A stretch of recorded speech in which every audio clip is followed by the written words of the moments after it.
Well, good afternoon. Happy Friday, March 29th. Good Friday as we head into Easter weekend. Man, we're at the end of Q1 2024, April on the horizon. The bond market is closed today, which seems an appropriate time to take a pause from talking to you about interest rate movement this past week and focus on maybe a more broad topic. And really what I want to focus on is the President's State of the Union address, where he brought housing into the spotlight and highlighted two initiatives that he wants to pursue to help reinvigorate the housing market. Let me flip the screen around here. I'll kind of walk through this with you.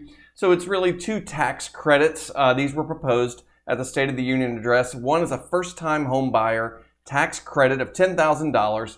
And then there was a one-year tax credit of up to $10,000 for current owners of homes who sell their starter homes, right? So these tax credits here are viewed as a bridge to help people afford a home while mortgage rates are high. And the tax credits wouldn't be permanent, of course. There would be tax credits that you would get when you filed your taxes for that tax calendar year. With all due respect to the president, I say, nah, no good. I appreciate the effort. I appreciate the sentiment. And really, the NAR actually appreciated the effort, too. If you take a look at the National Association of Realtors, they thanked President Biden for addressing affordable housing supply in the State of the Union address. This is really window dressing versus addressing the real problem. This is akin to taking a butter knife to a gunfight. Instead of just sitting here and complaining about it and why I think it won't work, I want to propose three things that, if they were enacted today, would reinvigorate the housing market, and not one of them involves the Federal Reserve cutting the Fed funds rate. So here come Mark Milam's three tools that would reinvigorate the housing market immediately. And I'm going to start with the most obscure one first, try to wrap your head around this one. I'm going to propose that all mortgage lenders should institute a premium recapture if the loan that they issue pays off in the first 6 months. And let me explain myself. There exists something in the world of mortgage called an EPO, or early payoff penalty, that is assessed to the originating lender if the loan pays off in the first 6 months. Now, we have been in the most widely predicted recession forecast for the past 2.5 years. The yield curve, which is a harbinger of recession, has been inverted for the longest period of time in the history of the United States. Everyone and their uncle thought we would get into a recession, maybe in late 2022, certainly in 2023, and no doubt in early 2024. It has not happened. When investors think a recession is on the horizon, they think interest rates are going to come down soon. No one wants to originate a mortgage that's going to pay off in the next 3 or 4 or 5 months. So what lenders have done, in effect, is pulled a lot of yield spread premium, hang with me here, yield spread premium off the table. Yield spread premium allows lenders like us offer interest rates that are aggressive and low without charging points. Well, with that yield spread premium being pulled off the table because lenders are so worried that these mortgages are going to prepay early, we have no ability to offer a competitive rate with little or no points, which means borrowers have to bring more money to the table to get a competitive interest rate. They have to pay more points to get an interest rate that helps them achieve the affordability level they want. With a simple premium recapture change to the American mortgage, we will be instituting a protection for originating lenders that will allow them to issue more yield spread premium up front because they won't be worried about the prepayment risk that might happen in the first 6 months of a loan. What we're doing right now is we're punishing everyone for the actions of a really small minority of people. There's a very small percentage of people who prepay their mortgages in the first 6 months. But this ongoing concern that we're about to go into a recession that we've been living with for year after year has resulted that all home buyers are having to bring more money to the table to get a competitive rate. Premium recapture will help solve that. That's number one. It's the most obscure. Thanks for hanging with me. The next two are going to be a little more fun. The second one would be that the Fed needs to begin to taper and or pause quantitative tightening. What's quantitative tightening? Well, during the pandemic, the Fed was out there buying up mortgage securities and treasuries to help keep interest rates low to spur the economy.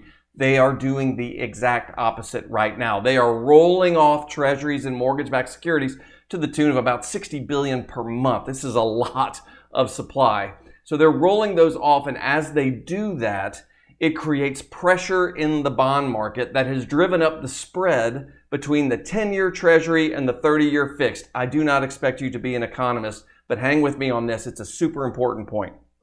Historically, the spread between the 10-year Treasury and the 30-year fixed has been about 1.7%, roughly 170 basis points. It wiggles around a little bit, but that's really been about the norm for the entire time I've been in the mortgage industry, ever since 2005.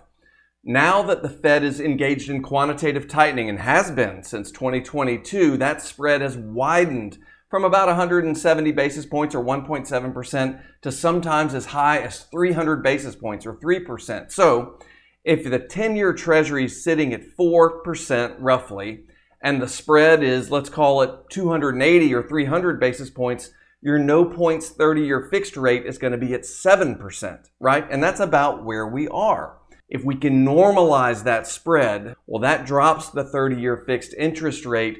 Now your no points rate is not at 7%, it's at 6%. This improved affordability would hit the marketplace if we could just normalize the spread between the 10-year and the 30-year. I'm going to pause here and flip the screen around here and go over to this Reuters article that says since mid-2022, the Fed has been allowing up to $60 billion in treasuries to mature from its balance sheet. But it goes on to say quantitative tightening, that's what QT stands for, quantitative tightening effectively increases government borrowing needs by $720 billion annually. And an early exit from quantitative tightening would mean the Treasury's financing needs would decline because it no longer needs to borrow as much to cover the Fed's redemptions. And we would see this spread between the 10-year Treasury and the 30-year fixed begin to narrow, which means affordability begins to improve.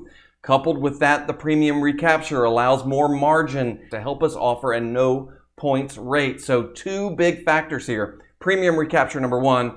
Quantitative tightening tapering is number two. And then here comes number three. So if we have interest rates coming down and we have all these people that want to buy in this pent-up demand and interest rates are low and mortgages are affordable, we still have a supply problem, right? And the concern here with that supply problem is that we might skyrocket back to double-digit appreciation year over year because there's just not enough housing out there. So many Americans are sitting on mortgages at historically low interest rates and they're just not willing to move. So how do you solve the supply problem? Well, what I would propose, instead of giving a tax credit for first-time home buyers and move-up buyers, I would propose to eliminate the capital gains tax on the sale of investment properties and or second homes for the calendar year of 2024. In other words, if you're sitting on 5, 6, 7 investment properties, and many people have aggregated a ton of investment properties, and you sell them now, you're going to pay upwards of 20% capital gains tax. But if we suspend that capital gains tax and allow these people to sell their homes without paying tax, they could take advantage of this window of time in 2024. We're going to augment or increase inventory back into the marketplace. Right now, nationally, we're sitting on about 2.6 to 2.9 months worth of inventory. A balanced market is 6 to 7 months worth of inventory. We're a far ways away from being balanced. I recognize this is the federal government losing tax revenue, but the revenue generated from more inventory being into the marketplace and more people buying new primary residence will far outweigh what we're losing on the capital gains. The velocity of money that is created from buying real estate is immense. The ripple effect out to municipalities, out to local governments, out to corporations that pay corporate tax, that employ people. This is an idea that is long overdue. So let's increase supply. Let's allow lenders to offer more yield spread premium so we can offer more competitive rates at a lower cost. And then let's have the Fed halt quantitative tightening so we can lower the spread between the 10-year Treasury and the 30-year fixed and bring interest rates down into the low sixes and, dare I say, the high fives. I now step off of my soapbox now that I've identified the 3 ways in which we can reinvigorate the housing market without the Fed cutting the federal funds rate. Have a great weekend, everyone. If I can be of any service to you, mark.milam@highlandmtg.com.